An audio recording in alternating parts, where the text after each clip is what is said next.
আমার এক বোন আমাকে বারবার বলেছে এই বিষয়টা নিয়ে কথা বলতে, যে স্বামী স্ত্রীর মধ্যে ঝগড়া কিভাবে মিট আপ করা যায়। হুজুর একটু মিম্বরে কি বসে বলবেন।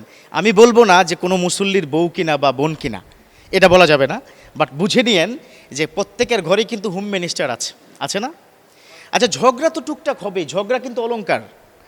আপনারা ঝগড়া নিয়ে চিন্তা করবেন না, আমার ঘরে হয় কিন্তু একটু মিষ্টি টাইপের ঝগড়া, কখনো স্ল্যাং ঝগড়া, লং টাইম এই টাইপের না, ঝগড়া হবে। বাট আজকে আমি কয়েকটা বিষয় খুব মনোযোগ দিয়ে শুনবেন, একটু ট্রাই করবেন এই কয়েকটা বিষয় একটু আমল করার জন্য।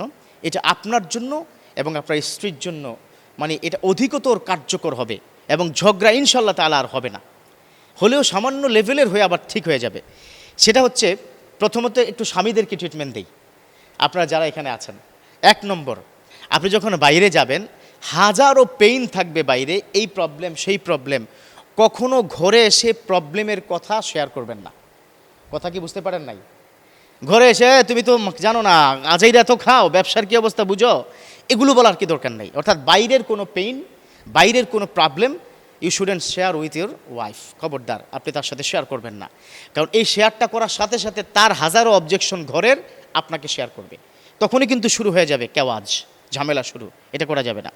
নাম্বার 2, ঘরে যখন আসবেন, স্ত্রীর প্রতি একটু সদয় এই চিন্তা করে হবেন যে পুরো 15 ঘন্টা ধরে আপনার ঘর, বা 12 ঘন্টা ধরে বা 10 ঘন্টা ধরে আপনার ঘরটা গুছিয়ে রেখেছে, আপনার সন্তানগুলো লালন পালন করার দায়িত্ব গ্রহণ করে সফলতার সহিত সুন্দর করে দিয়েছেন আপনার স্ত্রী। তার প্রতি মায়াটা এজন্য বাড়াবেন। ঘরে ঢোকার সাথে সাথে তাকে নিয়ে কোনো বাজে কমেন্টস করবেন না, খুবই খারাপ ইফেক্ট পড়ে। আমি নিজে দেখেছি, আমার অনেক ফ্রেন্ডরা আমাকে ফোন করে বলে, বন্ধু এই একটা প্রবলেম, পারি না তো নিয়ন্ত্রণ করতে, মুখ থেকে বের হয়ে যায়। তো এই কাজটা করবেন না। 3 নম্বর যেই কাজটি করবেন না, সেটা হচ্ছে স্ত্রীকে কোনো বিষয় দিয়ে খোটা দেবেন না। কেন দেই নাই কি গত ঈদে, তোমার পিছনে কি 15,000 টাকা খরচ হয় নাই, এরকম খোটা দিবেন না। এই খোটাটা দিলে মা বোনরা সহ্য করতে পারে না। 4 নম্বর যে কাজটা করবেন না, সেটা হচ্ছে আপনার স্ত্রীর বাপের বাড়ি, অর্থাৎ আপনার শ্বশুর বাড়ি, শালা কিংবা সম্বন্ধী যারা আছে, সম্বন্ধী না কি বলে, সম্বন্ধী, আপনার শ্বশুর, আপনার শাশুড়ি, হ্যাঁ, কি বলে আছে না আপনার, অর্থাৎ আপনার শালিকা, এই জাতীয়, অর্থাৎ ওই বাড়ির কোনো ব্যক্তি সম্পর্কে বাজে মন্তব্য করবেন না। করলে কিন্তু আপনার স্ত্রী সহ্য করতে পারে না। এটা আমার ওয়াইফ আমাকে পার্সোনালি কি বলেছে, যে আপনি যা কিছুই বলেন না কেন, অন্তত আমার বাবা মার কি ব্যাপারে কোনো নেগেটিভ কথা বলবেন না। আপনি আমার কোনো নেগেটিভ প্রবলেম হলে আপনি আমাকে বলবেন, ধরিয়ে দিবেন, কিন্তু এই কারণে বাবা মার উপরে অ্যাটাক করে কথা বলা, তুমি তো ওই বাপের সন্তান, জানি না তোমার কি বাবা কি, তুমি তো ওই মায়ের সন্তান, এই ধরনের বাবার বাড়ির খোটা আপনার স্ত্রীকে আপনি দেবেন না, বা তাদের সম্পর্কে বাজে মন্তব্য করবেন না। এরকম মোটামুটি 4টা দিলাম, যেটুকু আমার মাথায় আসছে। এবার আসুন, মা বোনদেরকে বলবো এই কথা গিয়ে বলবেন। 1 নম্বর হচ্ছে, প্রিয় বোন, স্বামী সারাদিন প্রচণ্ড কষ্ট করে যখন ঘরে ঢুকবে, সবার আগে অবজেকশন দিবেন না।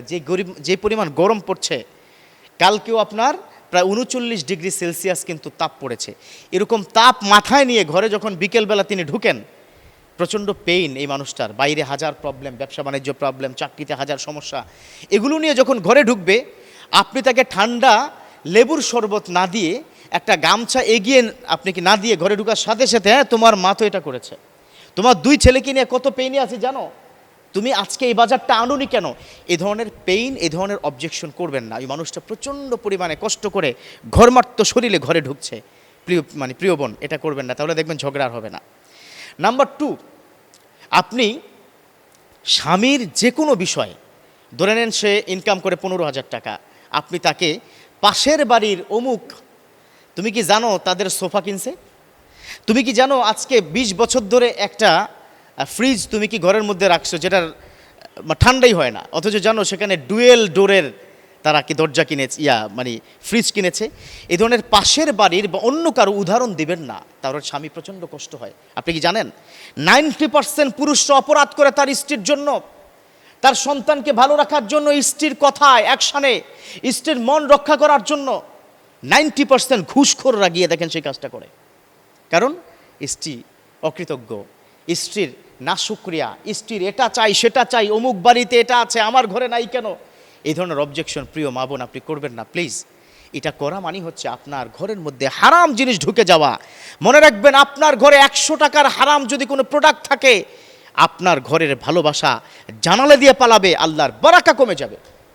অতএব প্রিয় বোন, এটা করবেন না। নাম্বার 3, জানি না এটা আপনি আমার কথা শুনলে রাগ করেন কিনা, স্ত্রীরা প্লিজ ফেসবুক, মেসেঞ্জার, হোয়াটসঅ্যাপ এগুলো সাধারণত চালাবেন না। কারণ পরকীয়ার ম্যাক্সিমাম 99% জায়গা দখল করে আছে ফেসবুকের মেসেঞ্জার, হোয়াটসঅ্যাপ এগুলোর মাধ্যমে। অন্য পুরুষকে মেসেজিং করতে করতে একটা সময় স্বামীকে আর ভাল লাগে না, ঝগড়া এখান থেকে শুরু। অতএব আপনাদেরকে 3টা দিলাম আর আপনাদেরকে 4টা দিলাম। এই 7টা বিষয় যদি আপনারা দুই পক্ষ মেনে নিতে পারেন, তাহলে আশা করি ঝগড়া হবে না। শেষে 2টো জিনিস বলবো, যখন স্ত্রী কথা বলবে চুপ থাকবেন, স্বামীকে বললাম। এটা হলো ফাইনাল ট্রিটমেন্ট। যখন স্বামী কথা বলবে, রাগ হয়ে যাবে, মা বোন আপনাদেরকে বলবে একটু চুপ থাকার চেষ্টা করবেন। আশা করি ইনশাল্লাহ তাআলা ঝগড়া 100% না মিটে গেলেও 90% আজকের আলোচনা অনুযায়ী যদি আপনি আমল করেন, দুই পক্ষেরই ঝগড়া হবে না, ঝগড়া মিটে যাবে। আল্লাহ পাক আমাদের সুখময় জিন্দেগি করার তৌফিক দান করুক, আমিন।